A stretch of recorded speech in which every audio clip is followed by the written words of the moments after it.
So the Doctor Who 50th anniversary special happened. If you haven't seen it and you're nervous about spoilers, go away and come back later. If you have seen it and you thought it was perfect, I'm gonna save you some time. Go ahead and pause this video and start leaving some hateful comments right now.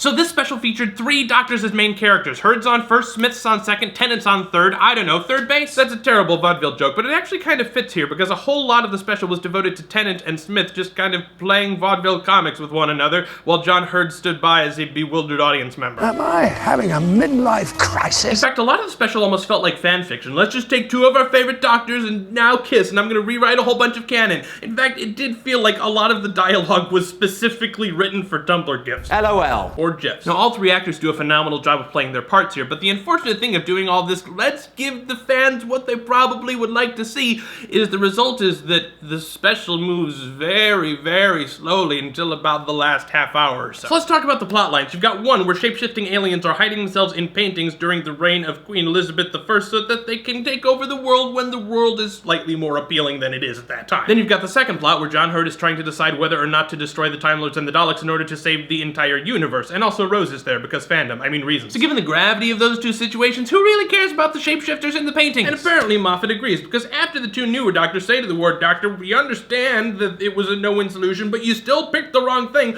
they just kind of let that whole conflict resolution kind of half resolve, and let's go to the more interesting plot. And this is where things get really frustrating for me, because John Hurd goes back and says, yep, it's gonna be terrible, but I gotta destroy my peeps. And then the 2 newer Doctors come back, and despite having yelled at him for making the wrong choice in what was still a no-win scenario, they're now like, you know, yeah, we support this, and we're gonna help you.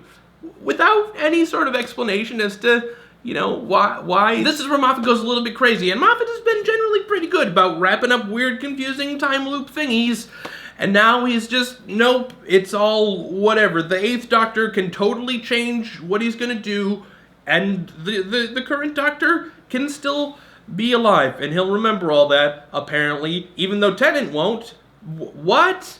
This doesn't make any sense whatsoever, and you're not even bothering to, like, half exposition it away. Like, you could just have the companion be like, "Dwah?" And he could be like, oh, well, because this thing was in flux. You could have come up with something. That is the definition of science fiction. You don't have to abide by real Earth logic, but once you've set up logical principles, you are supposed to follow them. If you had Matt Smith go into his own time stream and then change his biography, that would have been fine. You could, because that's something that there is no canon about how time works in that sense. But this just flies in the face of everything that you've done before. But worse than that is that it actually makes for a poor viewing experience because you pull the audience out of the story so that they can think about the mechanics of, wait, what happened to what? And further, you compound it by actually having them address the problems of, well, Tennant's like, I'm not gonna exist anymore. And now we're going, wait, I mean, in my mind, because then I step back and I'm like, well, no, from my perspective, John Hurt should still exist, and then Tennant and Smith should be completely gone. And so now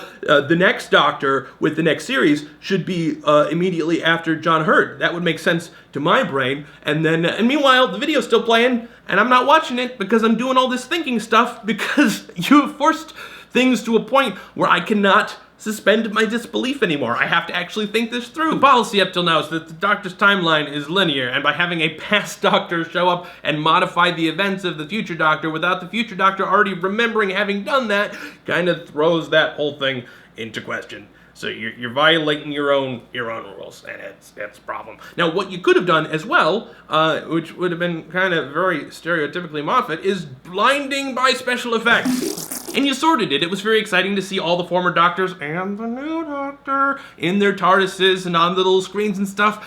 But when we think back to the final episode of the previous series, what you did with that was far more cool.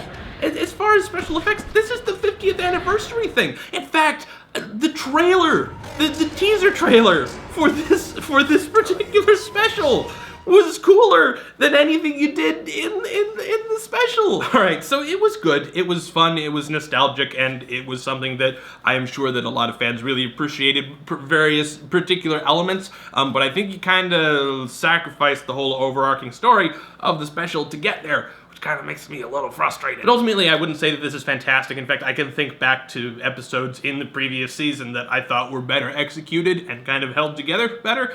Even just the finale of this season, I think, was a bit better than the 50th anniversary special. All of the cool cameos and nostalgia and fandom appeasing aside.